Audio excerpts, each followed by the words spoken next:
தாங்க நினச்ச மாதிரி தாங்க செய்கிறதா சரி, இதெல்லாம் கொஞ்சம் இது இவர்களை ஒழுங்குபடுத்தலை அப்படின்னு கேட்டிங்கன்னா, எல்லா இளைஞர்களும் இல்லை, அந்த அமைப்பில் இருக்கிற குறிப்பிட்ட இளைஞர்கள் அதை சரிங்கிற மாதிரியே சில போக்குகள் பார்க்க தோணுது. அதாவது எல்லா கட்சிகளுமே தேர்தலில் வெற்றி பெற்றுச்சு அப்படின்னு சொல்லிச்சுன்னா ஆடுற அந்த டான்ஸு இதெல்லாம் நம்ம பார்க்குறோம். சிலதெல்லாம் முகம் சுளிக்க வைக்குது. இது நம்ம பண்பாடான்னு கேட்க வைக்குது. இது என்ன அப்படின்னு கேட்டிங்கன்னு சொன்னிச்சுன்னா, சமூகத்தில் சில ஒழுங்குகள் இருக்கு இல்லைங்களா, அது நீ பின்பற்றப்பட வேண்டியதில்லை. பொது இடங்களில் எப்படி நடப்பது? ஏன் ஒருத்தரோட வீட்டு மாடியில் ஏறி போகிறீங்க, ஒரு கடையை ஏறி பேனர் கிழிச்சிட்டு போகிறீங்க, அவங்க போட்டு வச்சுருக்கிற டெம்பரரி ஷெட்டெல்லாம் விழுகுது. இதுதான் பாதிப்பு. இந்த பாதிப்பு இன்னும் யாரும் கணக்கிடலை. கணக்கிட்டால் ஒன்றும் இல்லைன்னு சொன்னால் கூட நாம் என்ன கேட்குறேன்னா, அதெல்லாம் செஞ்சிட முடியும் அப்படின்னு சொல்லுவாங்க. இப்போ என்ன இருக்குது அப்படின்னு கேட்டிங்கன்னா, பொதுக்கூட்டங்கள் இந்த மாதிரி தேர்தல் நேரத்தில் நம்ம நாட்டில் வீதியில் மாநாடை தவிர மற்றதெல்லாமே வீதியில் தான் நடக்குது.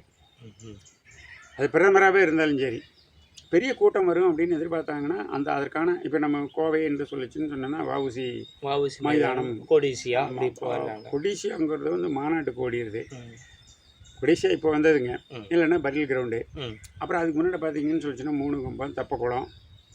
இப்போ இன்றைக்கி பார்த்தீங்கன்னு சொன்னீங்கன்னா சிவானந்த காலனி, அப்புறம் நம்ம ராஜவீதி தேர்முட்டி.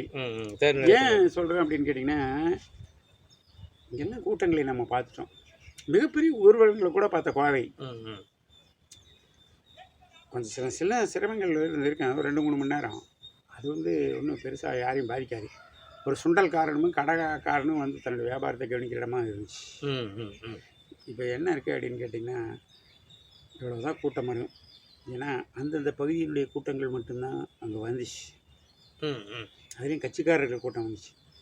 இப்போ தாவேக்காங்கிற கட்சிக்கான கூட்டமாக இல்லை ஒரு சினி ஆக்டரை பார்க்குறக்கு வந்த கூட்டமானா, சினி ஆக்டரை பார்க்குறக்கு வந்த கூட்டமாக தான் பேட்டியில் அவங்க சொல்கிறதெல்லாம் அப்படியே அது அரசியலையும் நோக்கி போகுது. கொண்டு போயிடணும் அப்படின்னு யோசிக்கிறாங்க. ஏன்னா இப்போ இந்த அதிர்வுகள்னு எந்த சினிமா நடிகனும் வந்தா அப்படின்னு சொன்னேன்னு வச்சுக்கோங்க, கொஞ்சம் கூட்டம் வரும். ஆனால் இவர்கள் இந்த திட்டமாக இவங்க நடத்துகிற விக்கிரவாண்டி மாநாட்டிலேருந்து பார்த்தீங்கன்னு சொன்னீங்கன்னா, மாநாடு மாடியே எல்லா இடத்துலேருந்தும் ஒரு இடத்துல கூட்டுறது முதல் தவறு.